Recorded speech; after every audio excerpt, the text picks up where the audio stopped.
quand la réalité rattrape la fiction. À la fin des années 1990, le chemin de Guillaume Depardieu croise celui de Clotilde Courreau, sur le tournage d'un film. Les deux comédiens sont en effet retenus pour jouer dans Marthe ou La promesse du jour, un drame réalisé par Jean-Louis Hubert. Ce film, tourné à l'hiver 1996, raconte, sur fond de Grande Guerre, l'histoire d'amour entre un jeune soldat et une institutrice. Interrogé sur le propos de cette fiction par Béatrice Schoenberg à l'époque, le fils de Gérard Depardieu semble déjà fleur de peau. Non sans difficulté, il évoque tout de même, avec ce qui apparaît être une forme de pudeur, son personnage, il a peur d'Heimer, si est ça qui le rend peut-être touchant. Tous les hommes ont peur d'Heimer, confie-t-il, sous le regard amusé de sa partenaire de jeu, présente à ses côtés. Sur le plateau de France 2, les deux comédiens n'ont, en apparence, rien de similaire. L'un est un écorché vif, l'autre semble d'une extrême douceur. Au fond, si est sans doute leur côté rebelle, moins perceptible mais bien présent chez l'actrice de 27 ans, qui les réunit. Suite à ce tournage, Clotilde Courreau et Guillaume Depardieu, nés le 7 avril 1971, vont se rapprocher. L'histoire d'amour qu'ils ont jouée à l'écran a-t-elle aidé à ce rapprochement? Sans doute.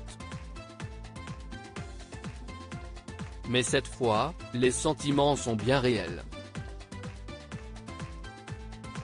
Supérieur à Clotilde Courreau, Emmanuel Philibert de Savoie et leur fille, une famille princière pas comme les autres, une passion qui naît sur le tournage comme si est le cas pour Diane Curis qui a été aux premières loges pour suivre l'histoire d'amour naissance entre Juliette Binoche et Benoît Magimel sur le tournage des Enfants du siècle. Jean-Louis Hubert observe la passion qui emporte ces deux acteurs principaux, on avait des températures qui descendaient jusqu'à -10°C, la glace prenait dans le port et il y avait ces deux merveilleux jeunes gens mis face à face, se souvient le réalisateur, dans les colonnes de Gala, en 2019.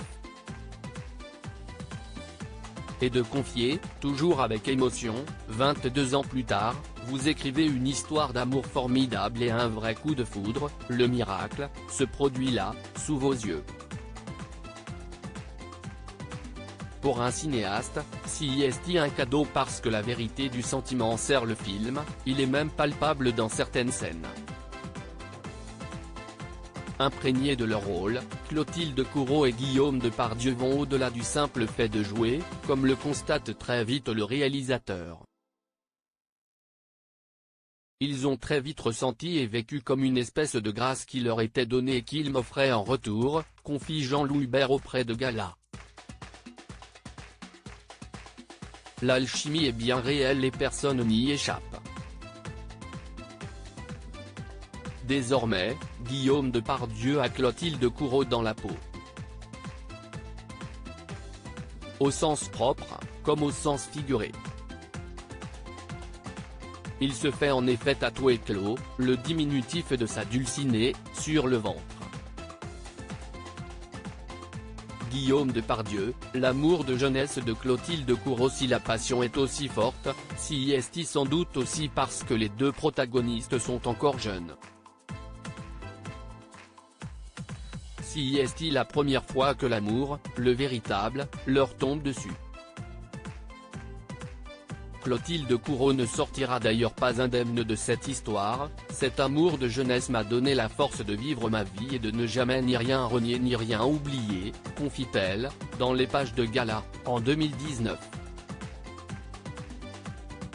D'autant que pour elle, ce film a aussi marqué un tournant dans sa carrière d'actrice. On Mai découvrait dans un registre nouveau, celui d'un drame sentimental durant la Première Guerre mondiale. Marthe est un personnage puissant et fragile en même temps, une grande amoureuse. Autrement dit, rien ne sera plus comme avant pour la jeune femme, qui a encore tant à apprendre de la vie. Selon la légende, leur idylle n'aurait duré que quelques mois.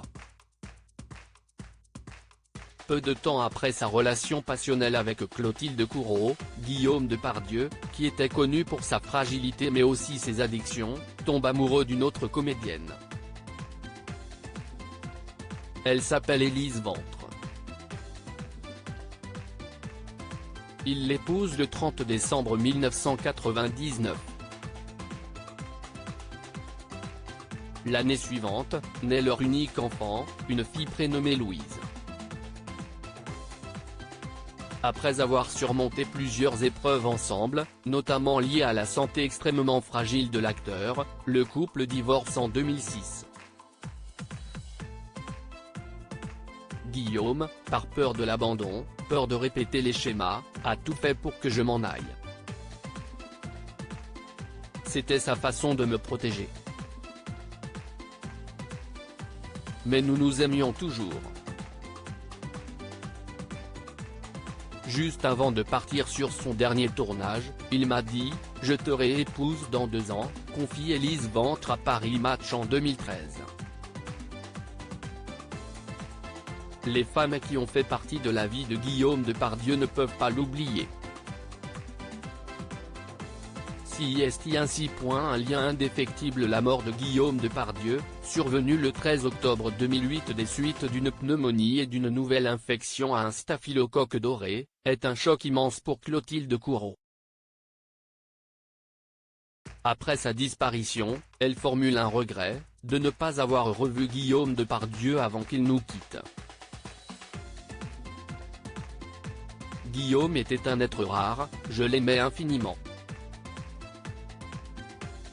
Il m'a appris beaucoup, la force de l'amour, la brièveté de la vie, et que nous ne sommes pas éternels, se souvient-elle, avec émotion, dans Paris Match. Elle est naturellement présente à ses obsèques, célébrées à l'église de Bougival, quelques jours plus tard. Arborant une coupe courte, l'actrice, tout de noir vêtue, porte une imposante paire de lunettes de soleil glissées, sans doute pour masquer son infinie tristesse. 10 ans après le drame, elle prend la plume, pour rendre hommage à son amour de jeunesse, sur les réseaux sociaux. L'âme éternelle, écrit-elle simplement, en légende d'un tendre cliché en noir et blanc des 2 jeunes gens, sur lequel Guillaume Depardieu apparaît pensif, tandis que Clotilde Courreau, les yeux fermés, repose sa tête contre son épaule. En avril 2022, pour l'anniversaire du défunt artiste, celle qui est aujourd'hui mariée à Emmanuel Philibert de Savoie avait écrit ces mots, qui résument peut-être tout: aimer une fois, aimer toujours. Ne rien renier, ni oublier. Se souvenir de ta lumière et la rendre encore vivante. Crédit photo, @bestimage direction artistique Gala.